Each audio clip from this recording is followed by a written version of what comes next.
Shalom, shalom, graça e paz a todos os nossos queridos e amados irmãos, aos nossos amigos, aos nossos discípulos que estão mais uma vez conectados conosco na nossa célula online hoje, quarta-feira. Que Deus os abençoe, a você, sua casa e a sua família.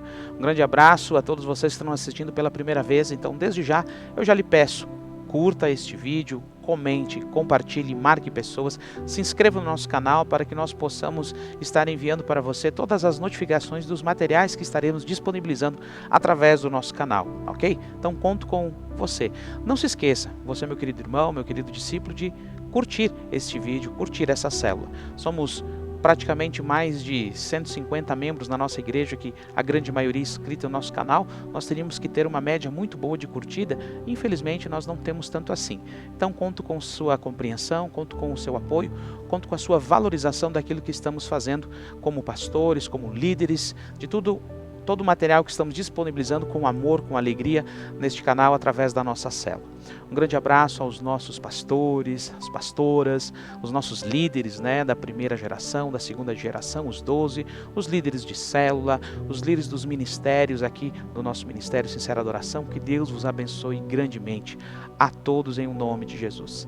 Estaremos fazendo uma breve oração agora iniciando, lembrando da nossa querida irmã Magda, que ainda está hospitalizada. As notícias são melhores, mas ela precisa se recuperar ainda, então continuemos orando por ela. Tem a doação de sangue que nós compartilhamos nos grupos, então na medida do possível, se você puder, gostaria que você doasse um pouco do seu tempo, um pouco do seu amor, um pouco da sua vida, um pouco do seu sangue para ajudar o próximo, ok? Nossa querida irmã Cláudia, o seu Paulo, 12 Cláudia, 12 Paulo, que Deus os abençoe. Também continuemos em oração para a plena recuperação. Paulo Semin, que já saiu do hospital, está em casa se recuperando. Assim cremos que o Senhor, que iniciou a boa obra, finalizará por completo em nome de Jesus na sua vida. Nosso querido pastor Adriano, que ainda se encontra hospitalizado, continuemos em oração por ele, para que Deus o guarde, para que Deus o recupere o mais breve possível, ele possa estar juntamente conosco, louvando e adorando ao Senhor, nosso Deus. Pastor Adriano, do Ministério Reconciliação.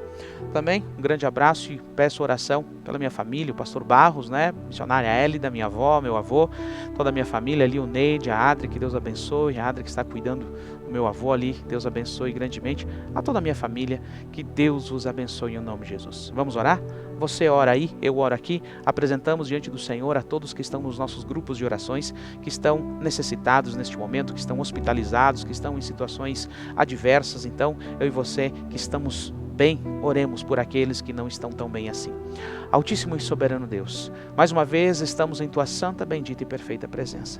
Aqui, Senhor, ó Deus, nesta célula online, representamos, ó Deus, diante de Ti, aqueles que não podem falar, aqueles que estão hospitalizados, que estão entubados, que estão, Senhor, ó Deus, em coma, na UTI, que estão, Senhor, presos, que estão, Senhor, em situações adversas neste momento. Nós o representamos diante de Ti, e por isso oramos, Senhor, e pedimos a Tua misericórdia, a Tua graça seja sobre eles, assim como é sobre a nossa vida, porque nós não somos melhores do que ninguém, Senhor, e Tu se revelaste a nós, Tu nos guarda, Tu nos protege, e assim, Senhor, mediante o Teu propósito, a Tua vontade, o Teu querer, seja sobre a vida dos nossos irmãos, a cada um que nós apresentamos diante de Ti, daqueles que não foi lembrado o nome, mas estão nos nossos grupos de oração, dos homens e das mulheres, a cada família, a cada homem, a cada discípulo, a cada conhecido, a cada desconhecido, nós apresentamos diante de Ti e ministramos o milagre, repreendendo o espírito de morte, repreendendo tudo que não provém de Ti, que somente, Senhor, ó Deus, será feito segundo o Teu querer e a Tua vontade,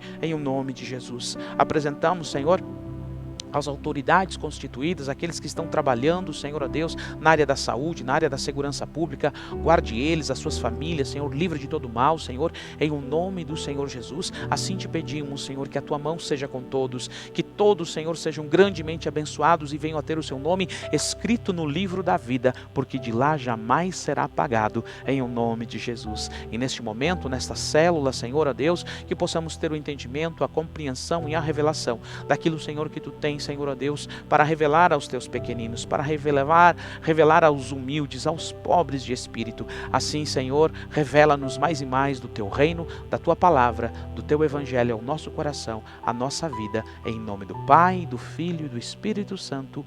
Amém e amém. Ok, pessoal? Então vamos lá.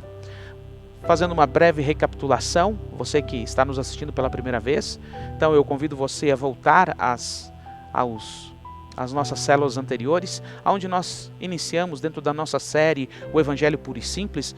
Começamos uma nova série que é as parábolas de Jesus, com a primeira parábola do semeador. Quem é o semeador? É o nosso Deus, e ele semeou o Evangelho na terra, no coração dos homens. Então, mediante as necessidades dos homens, as questões dos homens, assim, a semente é muito boa, mas a terra não é muito boa. Então teve uma terra que recebeu muito bem, a outra caiu à beira do caminho, e veio as aves e comeram, a outra caiu em meio aos pedregais, em meio aos espinhos, mas teve aquela que caiu, aquela boa semente que caiu em boa terra, e deu fruto 30, 60 e 100 por um. Então, eu e você somos aquelas pessoas que a semente caiu em boa terra. Nas parábolas de Mateus capítulo 13 em diante, né? E na segunda parábola foi o outro semeador, aonde ali Cristo está ensinando através de parábolas às pessoas simples, dizendo: ei, um homem tinha um campo e ele semeou uma boa semente, mas os trabalhadores dormiram, e veio o seu inimigo e semeou uma semente ruim. E quando os trabalhadores viram, quando o trigo estava dando seus frutos, cresceu também o joio. E pediram: Senhor, mas tu não plantaste boa semente na tua terra? E ele disse: sim, mas quem plantou essa semente foi o meu inimigo. E ele explica essa parábola dizendo: olha, a terra, o campo é o mundo, a boa semente são os filhos de Deus, que é o trigo, o joio são os filhos do diabo, os filhos do maligno. E a ceifa é o fim do mundo, e os ceifeiros são os anjos. Então ele explica literalmente. E posteriormente, na sequência das parábolas, Jesus fala do grão de mostarda, da semente do grão de mostarda, que nós aqui trouxemos o entendimento que é o crescimento externo do reino. Lembra daquela pequena cidade na Judéia, Jerusalém, que ali é dominada pelo Império Romano? Dali nasce o Evangelho, nasce a igreja, que depois torna-se a igreja oficial do Império Romano. Você lembra disso na história? Então, aí você entende. Então é o crescimento do Evangelho, o crescimento do reino de Deus de forma externa, aonde as aves vêm e ali formam os seus ninhos. E aves, mostra ali na primeira parábola o que ela é. São os pássaros que comem a semente, que são os demônios, os maligno, né? E na sequência mostrou da parábola do fermento, que é o quê? Que a parábola do fermento é o crescimento interno do reino de Deus, aonde nós fazemos uma ligação direta com os fariseus. O que são os fariseus? Com o fermento dos fariseus, né? O que são os fariseus? Os fariseus são hipócritas, falsos, e eles são intolerantes. Então, se você não assistiu, assista. E depois nós falamos sobre o tesouro escondido, e nós falamos que o tesouro, na compreensão de muitos, dizem que é Jesus, que é o Evangelho, e tantas outras interpretações, e nós falamos que o tesouro escondido é Israel, o Israel de Deus, o campo é o mundo, e ali nós mostramos claramente que Israel é o tesouro de Deus. E hoje nós vamos falar de um outro tesouro, que não menos importante, que é a pérola. Vamos lá? Vamos meditar na palavra do Senhor? Então, mente e Bíblia aberta, papel e caneta na mão, acompanhe essa imagem, veja aí, ó, as parábolas de Jesus, a pérola. As parábolas de Jesus é a nossa série que nós estamos todas as quartas aqui trazendo, né? São aproximadamente 40 parábolas. A pérola de grande valor. Então ela não é de pequeno valor, ela é de grande valor. Acompanhe comigo, escrito está no Evangelho de Mateus, capítulo 13, versículo 45 e 46. 2 versículos apenas. Outro sim, o reino dos céus, ele é semelhante ao homem negociante que busca boas pérolas, e encontrando uma pérola de grande valor, foi, vendeu tudo o que tinha e comprou-a. Aqui está, 2 versículos apenas, mais uma pequena parábola, mas com um grande ensinamento para os nossos irmãos no tempo de Jesus e para nós hoje, ok? Então, desde já eu quero que você acompanhe comigo ali a próxima imagem, já vamos interpretar e entender melhor esta pequena parábola em o nome de Jesus. O comerciante é o Pai Eterno, veja essa imagem. Então, uma ostra, uma pérola, e a mão do comerciante. Quem é o comerciante que está em busca de boas pérolas? Vamos ver? Pai eterno. Acompanhe comigo. Escrito está em João capítulo 4, versículo 22 ao 24, dizendo assim: vocês, samaritanos, adoram o que não conhece. Nós adoramos o que conhecemos, pois a salvação vem dos judeus. No entanto, está chegando a hora, e de fato já chegou, em que os verdadeiros adoradores adorarão o Pai em espírito e em verdade. São estes os adoradores que o Pai está procurando. Deus é espírito e é necessário que os seus adoradores o adorem em espírito e em verdade, ok? Então, agora você já começa a interpretar melhor esta parábola. Quem é aquele homem que está negociando pérolas, que está procurando uma pérola de grande valor? Este homem é o próprio Pai, é o próprio Deus. A palavra de Deus, ela por si só se explica, e nós temos que conhecer a palavra, ler a palavra, e o Espírito Santo ele vai nos trazendo todas as informações mediante a palavra que nós necessitamos, para que não tenhamos dúvida daquilo que ele quer nos ensinar, do que ele quer nos falar, nos revelar. Então, quem é o comerciante? O comerciante é o próprio Deus. Conforme João diz aqui, diz, olha, ele está à procura de verdadeiros, não é falsos adoradores, mas de verdadeiros adoradores que o adoram em espírito e em verdade. No próprio contexto dessa palavra, a samaritana, ela estava com essa dúvida, pedindo a Jesus, dizendo, olha, eles estão dizendo que o lugar certo de adorar é lá em Israel, e nós temos aqui o nosso monte também para adorar ao Senhor. E Jesus disse, não vai ser lá e nem aqui. Os verdadeiros adoradores adorarão ao Pai em espírito e em verdade, porque o Pai está procurando, ok? Então, sejamos eu e você encontrados pelo Senhor, amém? Como verdadeiros adoradores. Vamos continuando aqui. Veja essa próxima imagem ali, ó. O mar, as nações. Isso. Então, o que significa dentro daquela parábola? O comerciante significa o próprio Pai eterno. E o mar significa o quê? As nações. Olha o que nos afirma e nos mostra a palavra de Deus dentro das profecias, e entendermos e compreendermos o que é o mar, as nações. No livro de Daniel, capítulo 7, versículo 1 ao 13, e o versículo 17 nos diz a seguinte revelação.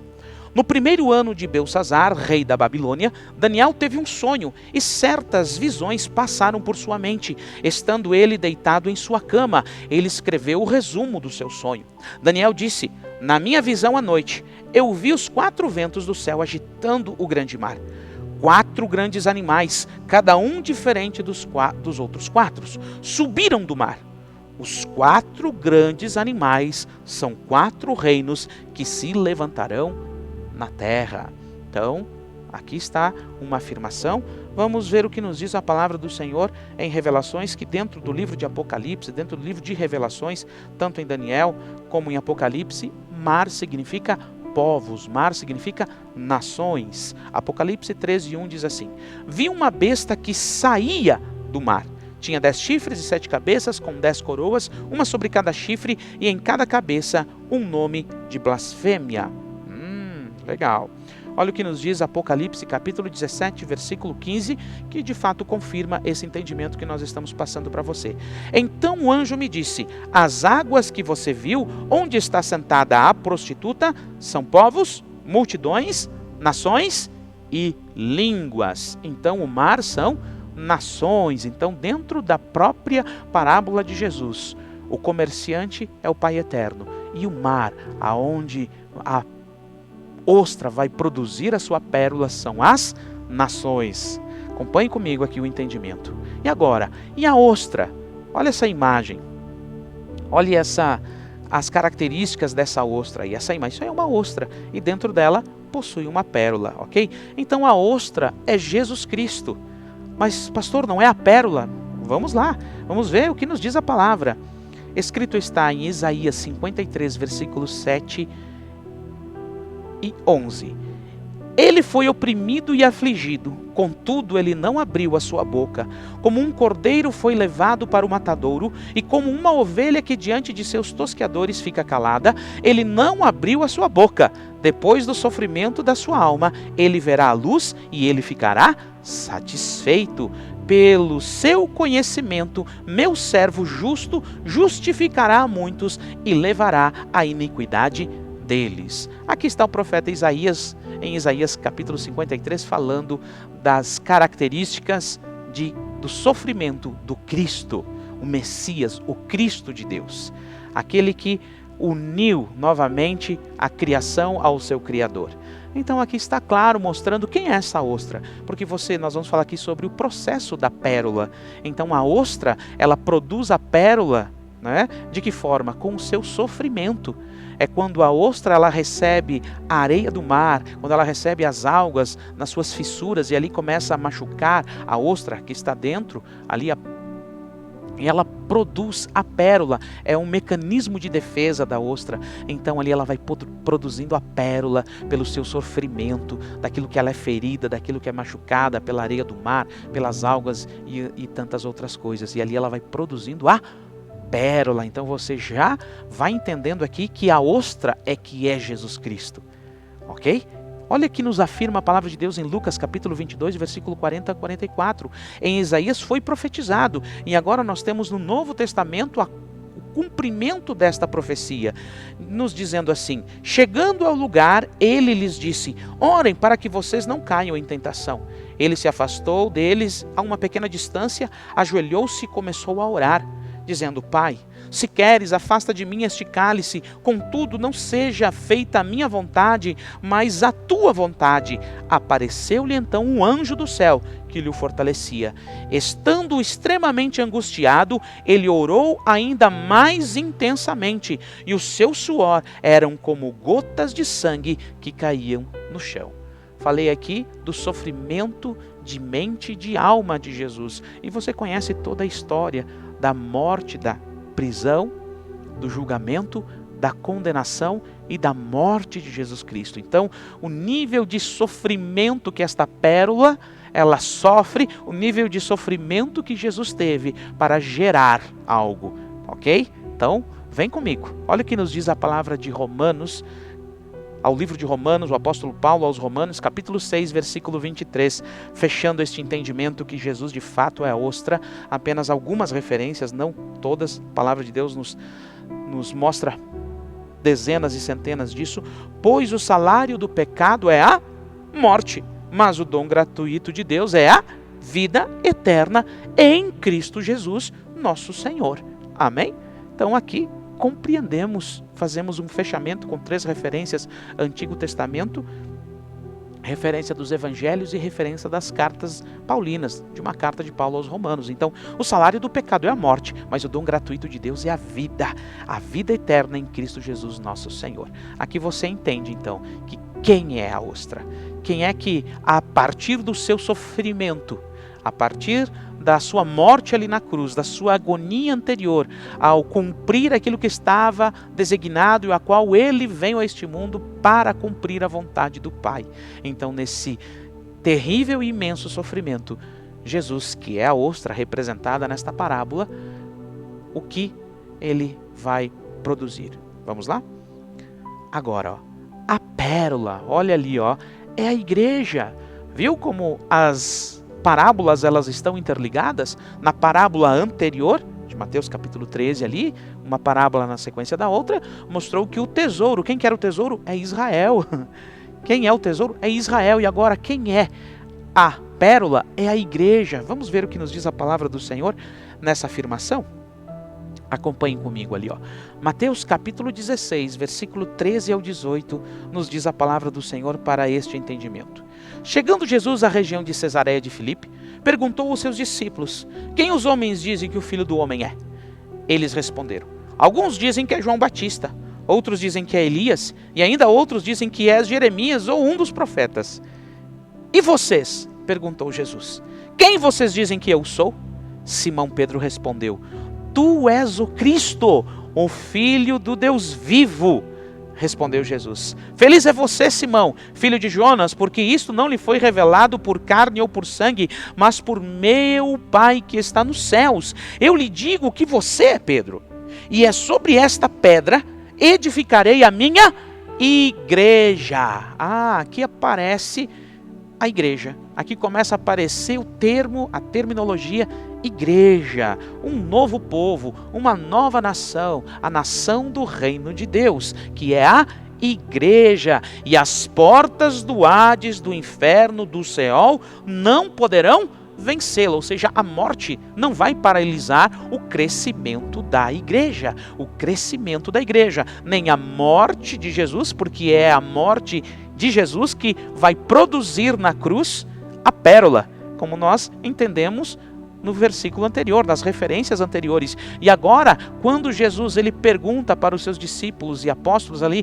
quem estão dizendo que eu sou? E Pedro diz, você é o Cristo, o Filho do Deus vivo. Então, se me reconhecer como isso, então a minha igreja, ela nunca padecerá pela morte, pelo inferno, porque daí eu os ressuscitarei. Então, esse é um entendimento maravilhoso, que a pérola é a igreja. Olha o que nos diz Marcos 16:16. Quem crer e for batizado será salvo, mas quem não crer será condenado. Fortalecendo o entendimento da passagem acima, onde nós lemos que Cristo é o Filho de Deus. Então, se crermos que Cristo é o Filho de Deus, não seremos condenados, seremos salvos. Aí nos tornamos um único povo. Que povo é esse? A igreja. Em Efésios capítulo 5, versículo 25 ao 27, nos consolida esse entendimento dizendo assim, preste bem atenção, maridos, amem as suas mulheres. De que forma? Assim como Cristo amou a igreja e se entregou-se a si mesmo por ela, para santificá-la, tendo-a purificado pelo lavar da água mediante a palavra, e apresentá-la a si mesmo como igreja gloriosa, sem mancha, sem ruga ou coisa semelhante, mas santa e inculpável. Amém? Então, quem é esta pérola? Esta pérola é a igreja, que nasceu a partir do momento do sofrimento da ostra de Jesus. Mas vamos lá, nós temos mais aqui, ó. Acompanhem comigo, próximo versículo ali, ó. A pérola, a igreja é constituída de dois povos. Vamos ver aqui esses dois povos, do que a igreja é constituída, já que Jesus é a ostra e a pérola é a igreja, que nós entendemos e compreendemos pela palavra do Senhor. Do que é constituída? Quais são as pessoas que constituem a igreja? Vamos ver o que nos diz a palavra em 1 Coríntios capítulo 10, versículo 31 e 32, muito claro, dizendo assim: assim, quer vocês comam, bebam ou façam qualquer outra coisa, façam tudo para a glória de Deus. Não se tornem motivo de tropeço nem para judeus, esse é o primeiro povo, nem para gregos, esse é o segundo povo, os ímpios. Os gregos aqui simboliza os ímpios, todos os outros povos que estão além do povo de Israel, nem para a igreja de Deus, os que aceitam a Cristo Jesus. Eu coloquei entre parênteses aí para você entender. Então, veja claramente que a pérola é a igreja. Cristo morreu por ela, como nós lemos ali em Efésios, ele morreu por ela. Então, a partir da morte, a partir do sofrimento de Cristo Jesus, nasce um povo, nasce a igreja de Deus. Amém? Aqueles que são o reino de Deus. E aí, aqui claramente do que é constituído este povo, do que é constituído esta pérola, é dos judeus, nação de Israel, e é constituída de ímpios, de todos os outros povos além de Israel. Ok? Receba esse entendimento, receba essa compreensão. Veja o próximo ali para consolidar esse entendimento, ainda no livro de Efésios, a pérola, a igreja, o sangue de Cristo Jesus é que nos aproximou. Olha o que o apóstolo Paulo afirma ao livro de Efésios, capítulo 2, versículo 11 ao 19, dizendo assim: portanto, lembre-se do que anteriormente vocês eram gentios, olha nós, né? Por nascimento e chamados incircuncisos pelos que são chamados circuncisão, feita no corpo por mãos humanas, e que naquela época vocês estavam sem Cristo, separados da comunidade de Israel, sendo estrangeiros quanto às alianças da promessa, sem esperança e sem Deus no mundo.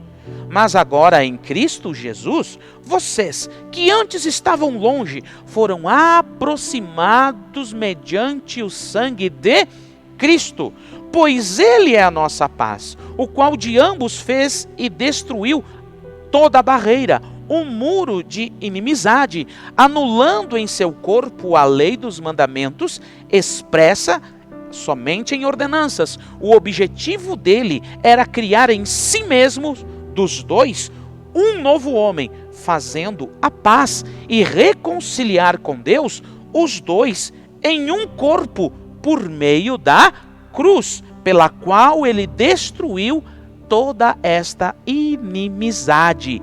Ele veio e anunciou paz a vocês que estavam longe e paz aos que estavam perto, pois por meio dele, tanto nós como vocês temos acesso ao Pai, por um só Espírito. Portanto, vocês já não são estrangeiros e nem mais forasteiros, mas são cidadãos dos santos e membros da família de Deus. Olha que linda explicação, que entendimento, que direção que nos dá, porque os judeus sempre tiveram esse orgulho deles serem os povo escolhido, o povo eleito de Deus, e os ímpios eram os ímpios e ponto final. Mas Cristo Jesus fez nascer um novo povo. Que povo é esse? A pérola. Que povo é esse? A igreja. De quem é constituída a igreja? De dois povos, judeus e ímpios, gentios, ok? Então, vai tendo esse entendimento, essa compreensão em nome de Jesus. Veja a próxima informação que nós temos ali, ó. A pérola, a Igreja Universal. Não é a Igreja Universal. Quem dera a nós que a Igreja Universal fosse, ela faz parte, mas ela não é.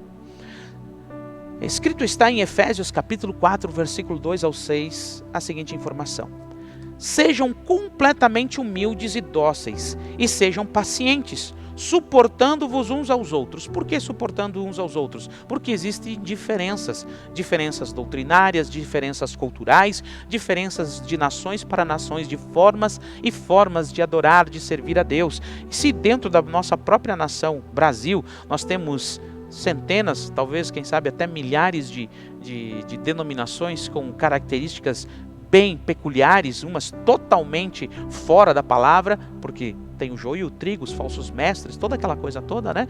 Então imagine na questão aqui, né? Questão de evangelho no reino, no mundo todo. Então ele vai dizendo aqui que nós temos que ter paciência, que nós temos que ser dóceis e temos que ser humilde e paciente, suportando em amor todas as diferenças e as pessoas que não entendem e não compreendem a forma e a maneira que devemos servir ao Senhor. E ele continua dizendo ali, ó: façam todo o esforço para conservar a unidade do Espírito pelo vínculo da paz. Olha que lindo isso aqui, ó. Nós temos que nos esforçar para mantermos a unidade de quem? Do Espírito. E de que forma? É pela paz. É tendo paz com as pessoas. Não é nós queremos criar guerras. Nós vamos defender a verdade. Nós não vamos estar levantando aí, dizendo isso, aquilo. Não, nós vamos pregar a verdade. E às vezes pregando a verdade vai mostrar claramente quem está certo e quem está errado. E nem por isso eu estou contra ou a favor de alguém. Você entendeu? Eu estou pela verdade, mostrando a verdade. Então, quando mostramos verdade, na grande maioria das vezes, ou todas as vezes, nós estamos expondo, trazendo a luz sobre as trevas, mostrando as falsas práticas, mostrando as falsas religiões, mostrando os falsos profetas, os falsos cristãos e assim por diante. Então, de que forma que isso tem que ser feito? No vínculo da paz, vamos manter a unidade da igreja. Nós não vamos criar rivalidades e nem criar contenda entre denominações ou religiões propriamente dita. Ok? Olha, continue lendo comigo ali, ó. Por quê? Há um só corpo e um só Espírito, assim como a esperança para a qual vocês foram chamados é um só. Há um só Senhor, há uma só fé e há um só batismo, e há um só Deus e Pai de todos, que é sobre todos, por meio de todos e em todos. Amém? Então, olhe, veja que fantástico esse entendimento, essa compreensão que nós temos que ter, que as diferenças que existem, e elas estão aí, estão cada vez mais expostas nesse sentido. Um acredita que pode, outro acredita que não pode, um guarda dia, outro guarda festa, outro guarda isso, guarda aquilo, e assim, são tantas as diferenças, e com isso nós temos que pontualmente Cristo nos mostra através da parábola, nos mostra através dos ensinamentos da palavra no Novo Testamento, o ensinamento dos apóstolos, que nós temos que manter o vínculo da unidade pela paz. O que cabe a nós, eles façam todo o esforço, ou seja, eu tenho que me esforçar para isso, eu tenho que ser humilde, eu tenho que ser dócil, eu tenho que ser paciente, eu tenho que suportar em amor aqueles que pensam diferente e agem diferente e assim por diante. E ele vai mostrando que é o Senhor em tudo e em todos, mas por quê? Porque existe uma igreja universal. A pérola é a igreja. E o que é a igreja? É esses que aceitam a Cristo Jesus de forma universal, de todos os povos, línguas e nações. É o que nós vamos ver lá no livro de Apocalipse, capítulo 2 e capítulo 3. As 7 igrejas da Ásia. Então o Senhor, Ele é dono de todas elas. Ali, como no final, Deus é Pai de todos, que é sobre todos, por meio de todos e em todos, ok? A pérola, ela é uma unidade, mesmo que esteja dividida e separada aqui na terra como instituições, a pérola é produzida no sofrimento. Assim também é a igreja. Cristo morreu por ela. Seu sofrimento e morte possibilitou o seu nascimento, para que todo aquele que nele crê não pereça, mas tenha vida eterna. Amém? Compreendido? Entendido então que a pérola é a igreja, e a igreja, ela constitui de pessoas de todas as nações, tribos e línguas, ok? Vamos lá. Olha o que nos diz o próximo slide aí. Agora você já entendeu melhor. O que você entendeu melhor? Lucas capítulo 17, versículo 20 e 21. Certa vez, tendo sido interrogado pelos fariseus sobre quando viria o reino de Deus, Jesus respondeu: o reino de Deus não vem de modo visível, nem se dirá aqui está ele, ou lá está ele, porque o reino de Deus está dentro de vocês. O que está dentro de mim, de você? O reino de Deus, valores, princípios, que eu e você guardamos, porque pertencemos ao reino de Deus. Nós somos a igreja de Deus, não é a denominação, é os valores e princípios que estão impregnados em nós, que estamos construindo em Cristo Jesus, pelo Espírito Santo, que é o que nos move, são os valores que nos movem, as questões que estão aqui dentro, que são valores, que nós não nos vendemos, nós não negamos por nada deste mundo, das coisas perecíveis, porque a nossa pátria não é aqui, a nossa pátria é nos céus, a nossa pátria é eterna, ok? Então, em nome de Jesus, você que nesta noite nos acompanhou aqui nessa parábola, de forma pura e simples, porque assim é o Evangelho, compreendendo, lendo as palavras escritas no Evangelho do Senhor, as orientações dos apóstolos, a doutrina dos apóstolos, nós vamos compreendendo e entendendo que o Evangelho é puro e simples, e de fato ele é. Para servi-lo, para amá-lo, para sermos conduzidos à eternidade, é necessário e preciso que nós aceitemos a Jesus Cristo como nosso único e suficiente Salvador, não religião, não métodos, não formas, mas somente ao Senhor Jesus. E quando fazemos isso, Ele implanta em nós essa semente que é o Evangelho, e nós vamos aprendendo dele, porque dele, por ele e para ele são todas as coisas. Então, meus queridos, finalizamos aqui mais um entendimento desta pequena parábola, a parábola da pérola, e uma pérola de grande valor. Israel é o tesouro escondido e a pérola é a igreja. E a igreja ela é constituída de 2 povos, gentios e judeus. Então, assim, todo aquele que aceita Jesus Cristo como seu único e suficiente Salvador, ele torna um povo só, o povo do reino dos céus, o povo, a igreja do Senhor. Amém? Então, quero finalizar aqui com este último slide que nos diz o seguinte, acompanhem comigo ali, ó. Que o Cordeiro receba a recompensa pelo seu sacrifício. Que Deus abençoe você e toda a sua casa. Amém? Lembrando a você que nós temos esse final de semana um encontro com Deus das mulheres. O encontro com Deus dos homens foi tremendo, foi maravilhoso. Eu quero deixar aqui o meu abraço a todos os homens que participaram, os encontristas. O meu abraço aos verdinhos, todos eles, sem citar nomes, todos foram fundamentais e importantes, se permitiram ser usados por Deus. Foi tremendo o nosso encontro, ok? Então que Deus os abençoe, conte conosco, estamos aí para caminharmos juntos para a eternidade. E nesse final de semana não vai ser diferente o encontro das mulheres. Até há pouco estava falando com a pastora, já praticamente se esgotou, está esgotado já as vagas, né? Então, porque é limitado, nós estamos vivendo em um tempo onde temos algumas regras e precisamos cumpri-las para a segurança do evento, para a segurança da saúde das pessoas, para que o evangelho não seja censurado. Então, meus queridos, vamos orar aí pelas nossas irmãs que vão estar passando pelo encontro com Deus. E domingo nós não teremos culto na parte da manhã, teremos culto na parte da tarde. Conto com a sua presença, que você venha aqui conhecer as nossas irmãs que em Cristo Jesus estarão aqui sendo apresentadas, que estarão voltando do encontro com Deus, ouvir o seu testemunho, recebê-las com o amor, a alegria, com o ósculo santo na presença do Senhor, tá bom? Então, às 18 horas, domingo. Quero deixar o meu grande abraço aos aniversariantes da semana, que Deus abençoe cada um de vocês em nome de Jesus, que vocês sejam grandemente abençoados. Temos nosso irmão José que está de aniversário, que Deus abençoe. Enfim, todos que estão de aniversário, que Deus os abençoe em nome do Senhor Jesus. Fortalecendo aí o nosso canal para que o maior número de pessoas possam ter acesso a essas palavras de vida eterna. Que você não tenha vergonha de curtir, de comentar, de compartilhar o que nós estamos falando aqui. O que fazemos como pastor, sabemos da responsabilidade que temos, porque quanto mais é dado, mais é cobrado. Então temos essa responsabilidade, confiamos naquilo que o Senhor está nos revelando e nos dando, para que o maior número de pessoas possam ouvir as palavras de vida eterna. Este evangelho puro e simples que estamos trazendo às pessoas através do meio de comunicação.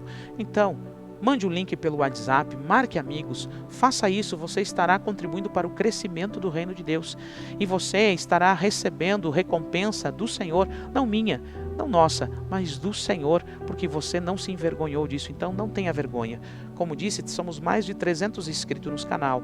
Claro que alguns apenas têm interesse e assim por diante, mas creio que a metade deles são membros da nossa igreja. Então, no mínimo, cada administração poderia ter aí 150 curtidas, talvez ali 120 compartilhamentos, e nós muitas vezes temos 10 curtidas, 6 compartilhamentos, e quero dizer que dessas 10 curtidas, 5 é só lá de casa. Então, isso não nos ajuda a disseminar a palavra do Senhor. Pelo contrário, isso nos prejudica. Então, seja um apoiador do ministério, seja um apoiador desta palavra de vida eterna, seja um apoiador das palavras que o Senhor tem revelado ao nosso coração. Amém? Então, conto com a sua compreensão, conto com o seu apoio, que Deus te abençoe em nome de Jesus. Amém? Que a graça do Senhor Jesus Cristo, o amor de Deus e a comunhão do Espírito Santo sejam com todos vós. Amém e amém. Deus vos abençoe.